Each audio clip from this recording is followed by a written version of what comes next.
Welcome to DaAi Headlines. I'm Helen Liao. Thank you for joining us. Coming up in today's top story, Tzu Chi volunteers in Taiwan are helping typhoon victims in various areas clean up their homes. As we celebrate the 10th anniversary of the Jingsi Books and Cafe, we learn how the bookstore is bringing positive influence to many. And we join the 15th Mercy Love Ceremony this year, honoring parents for their dedication in raising their physically challenged children. First up in today's show, Typhoon Sala left a trail of destruction in Taiwan last week, particularly in the north and east coast of the island. After the storm passed, Tzu Chi volunteers handed out hot meals to residents in Taipei's Wenshan district as well as Hsinchu's Hushan borough and helped them clean up their homes. Despite the muddy road, Tzu Chi volunteers only have one thing on their mind, and that is to deliver these hot meals to flood victims. Seeing many factories ravaged by the flood, one volunteer made a call out to seek help from other volunteers.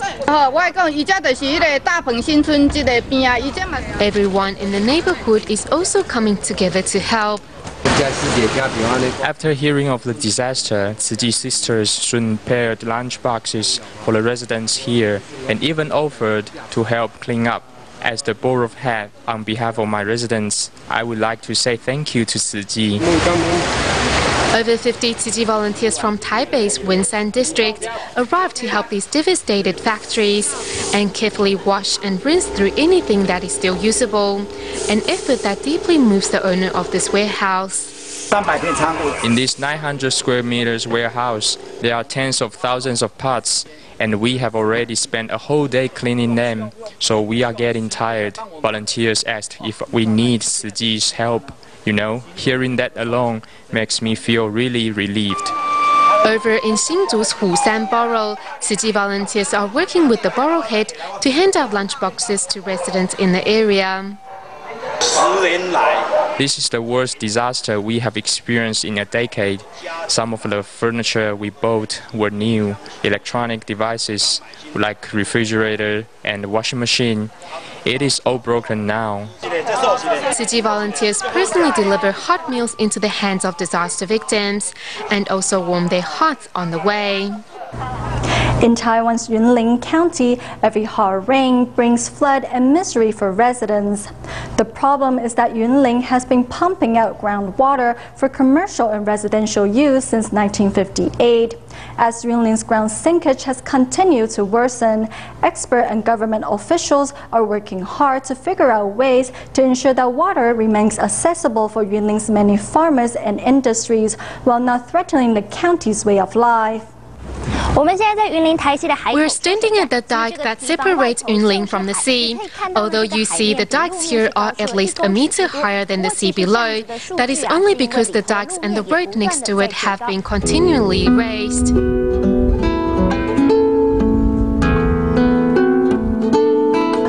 As the road got higher and higher, our house got shorter and shorter.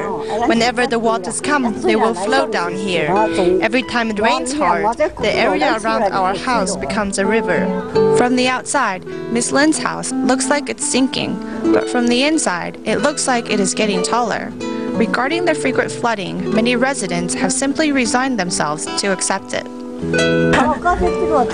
It will flood up to here. One year it flooded to here up to my waist. I use my window so I can mark the height of the flood waters.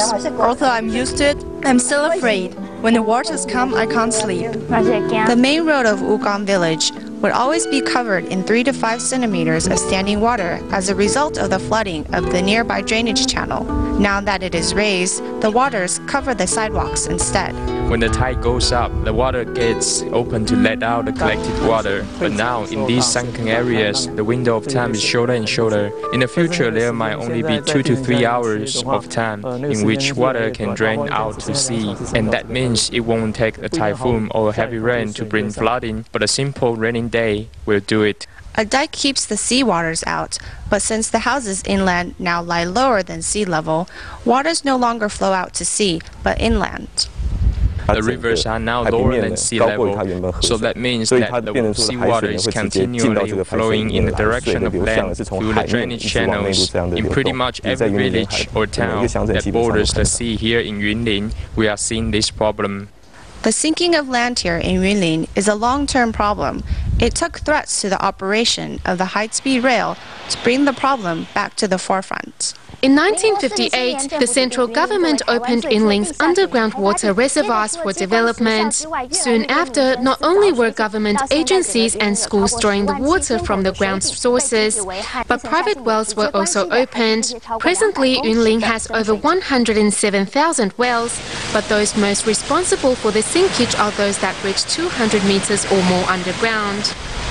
Those deep wells number around 8,000. They are the ones that take up the most water. In those areas where the land sinkage is more serious, there seems to be a correlation with the distribution of these wells. Closing off these deep wells is the first thing we need to do. These will include 350 wells run by the Taiwan Water Corporation and then 590 wells within the Farming Irrigation Association District. Starting from this year and for the next 9 years, we will be slowly closing down these wells. The WRA is currently building the Hushan Reservoir between Yunlin's Douliu and Gukeng. It is estimated that it will be done by 2014 and ready for use by 2015. Upon its completion, the Hushan Reservoir, with a storage capacity of 50 million tons of water, will be used in conjunction with the Jiji Dam to provide up to 694,000 tons of water a day for farming, industrial and residential use. Unfortunately, local agencies still don't have adequate oversight on how much water is used or how many wells are open, and thus the problem continues. Those areas have to be straightened out. This is hard work, so it is only us old people doing it. Young people don't want to do this kind of work. When working his fields, as long as there is water in the irrigation channel, Farmer Lin doesn't need to use his well water. The water from the channels is free. With hikes in electricity rates, I don't want to use my well. In this second planting period, there is water in the channel to use. But in the first period, there was not. If there is water in the channel, then I can irrigate my crops. If not, then I have to use my well. Hopefully, there is a better future in sight for those living on Yunlin's northwest coast. The dikes cannot be raised infinitely, so we need to review which industries along the coast should be developed as in the past, and in which ones we need to introduce changes. If we don't return water to the land, we will only continue to fight a losing battle with the water. In Yunlin's Duwei Industrial Park, every factory is required to open its own detention pond in order to prevent difficulties for local communities to pump out their water. Whether these and other policies will eventually help Yunlin's low-lying areas avoid flooding in the future, only time will tell. In our next report, we take you to Kaohsiung's Linbian village to see how the government there is working to create an updated flooding prevention plan in the wake of the devastation from Typhoon Morakot. For the past week, Tzu Chi volunteers in China have been working hard to deliver relief items to flood victims in Beijing. To help the needy, big corporations also donated many aid supplies. Recently, RT Mart once again donated 1,600 relief packs to the Tzu Chi retreat in Qilizhuang of Fengtai district. Let's take a look. As soon as the relief items arrive at the Tzu Chi retreat, employees from RT Mark quickly stand in lines to pass the supplies from the front door up to the second floor. Soon the 3,000 relief packs are all on the second floor. Yes, I am tired, but I am very happy to have this chance to give. It's very tiring, but all of us are eager to have this chance to volunteer. This time, many employees volunteered to help after hearing of Tzu Chi's good work from their managers who joined the previous event. Everyone positions themselves in a line to sort through the relief items.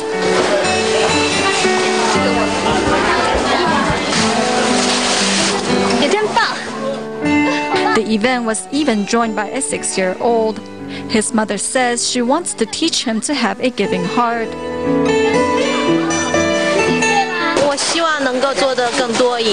I hope I can do more and encourage my family to volunteer too. I hope the flood victims in Beijing can quickly move on and rebuild their homes.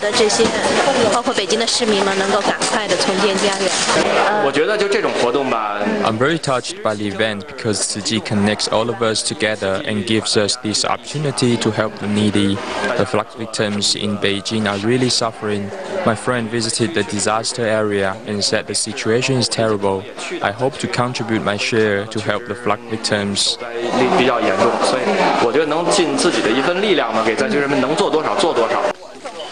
To help the needy in Beijing, a doctor from Baojing City drove 2 hours to volunteer. Despite the long hours, no one complains because all of them are striving for the same goal, which is to help the needy in Beijing.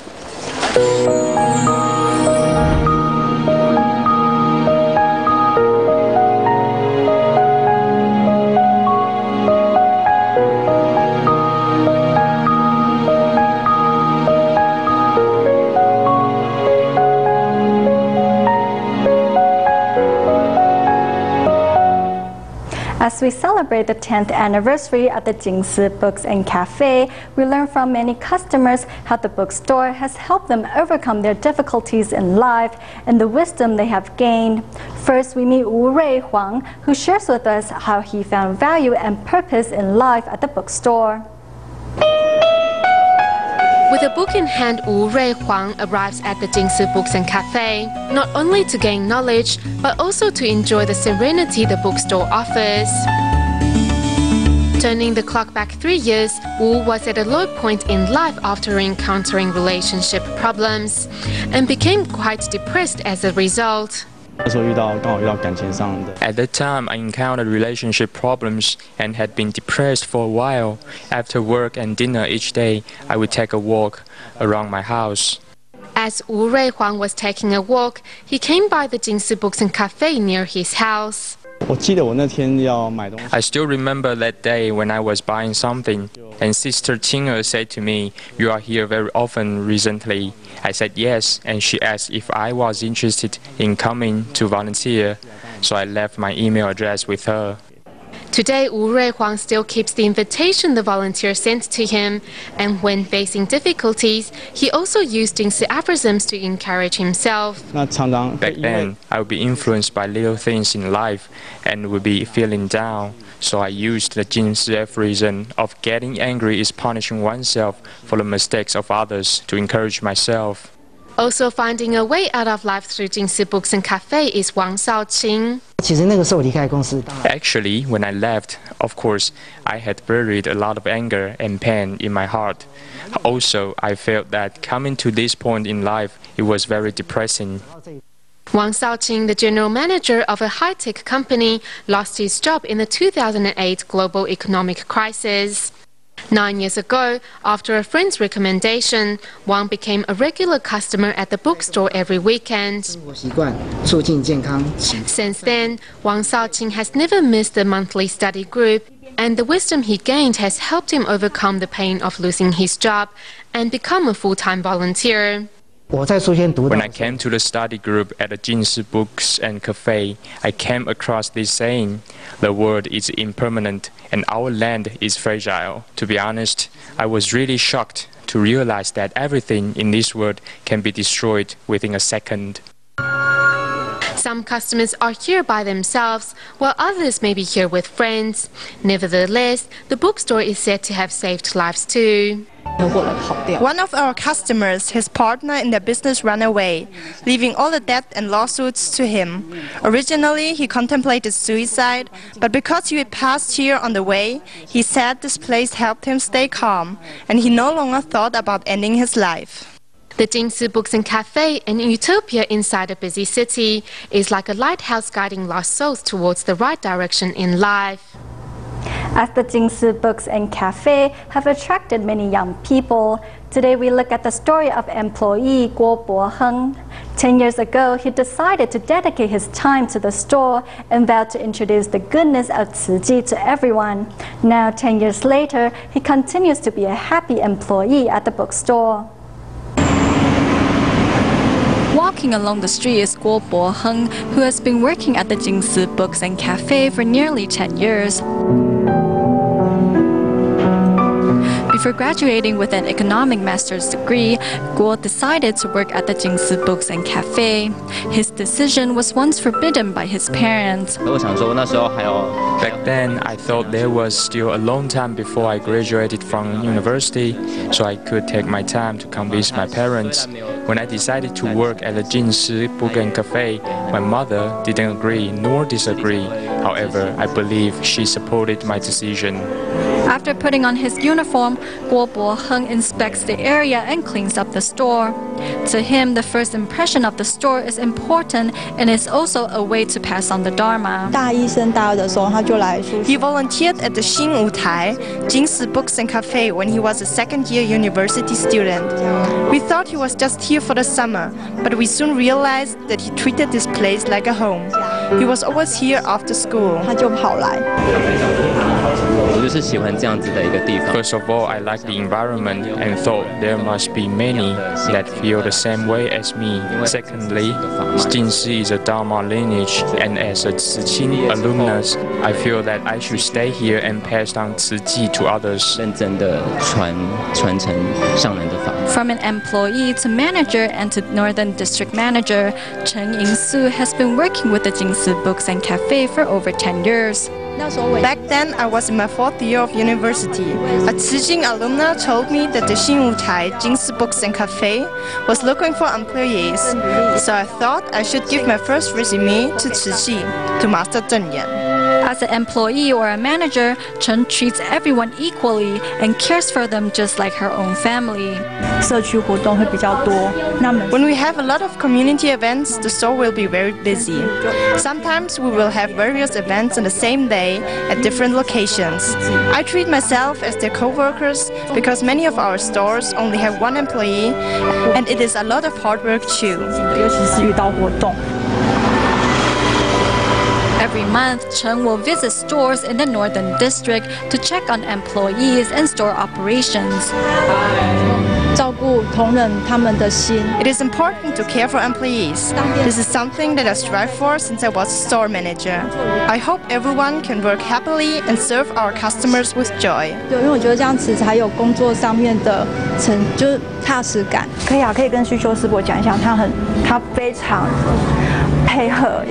Through their times in the Jingsi Books and Cafe, the employees have learned to bridge the gap between themselves and others by using a giving heart. In San Diego, California of the United States, 70 to 80% of the population are Caucasian, and it was here that Tzu Chi opened the first Jingsi Books and Cafe aimed at non-Chinese speakers. Situated in the first man-made green areas in the U.S., the Jingsi Books and Cafe has become a symbol for environmental protection and change.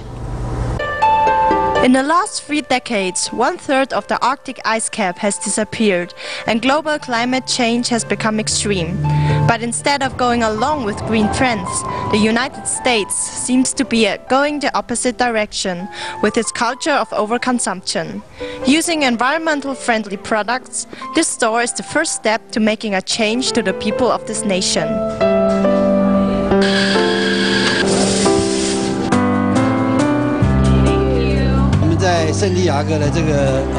This store in San Diego is the flagship store for our humanitarian internationalization because this store is not supposed to be visited by only people with Chinese origins, but is mainly aimed at Caucasians in order to let them get to know Tzu Chi better. In fact, Tzu Chi volunteers in the US already had the blueprint for the Jingsi bookstore in 2002. We looked around for an ideal place, ideally not far from a university or school, in order to get more young people to learn about Tzu Chi. Over the past 10 years, this dream has always been in my heart. After 10 years of carefully spreading the seeds of hope, dreams became reality here in San Diego, fulfilling the wishes of many local Tzu Chi volunteers. Across the Jinshi bookstore is the central library. Next to the library is a middle school and a primary school. In this society, with majority of the people being Caucasian, we wanted to plant the seeds of the master's teachings. The most important people we need to influence are our neighbors. The neighbors right beside us will be the ones who have the most contact with us.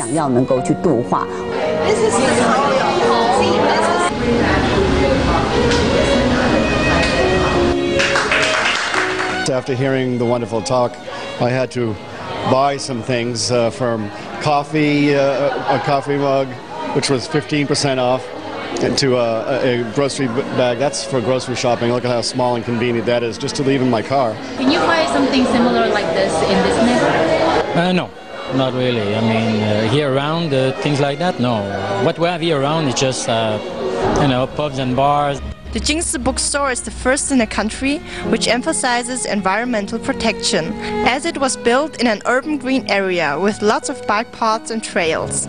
It has become one of the many forces of transforming the American society into an environmental friendly one.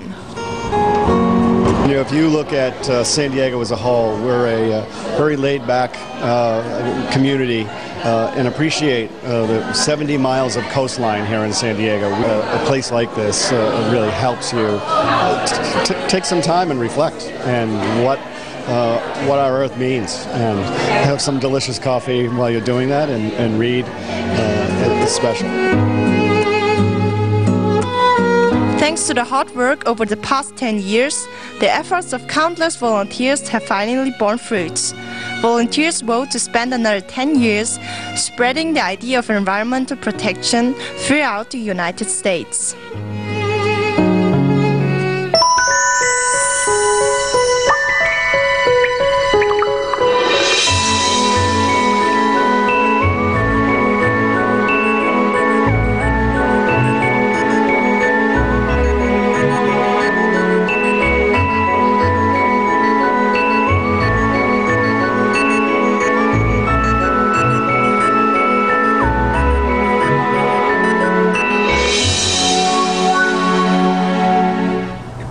At the 15th Annual Mercy Love Ceremony, honoring parents for their dedication in raising their physically challenged children, we see how parents face diversity and how they encourage their children to leave behind the stereotypes that society has placed on them.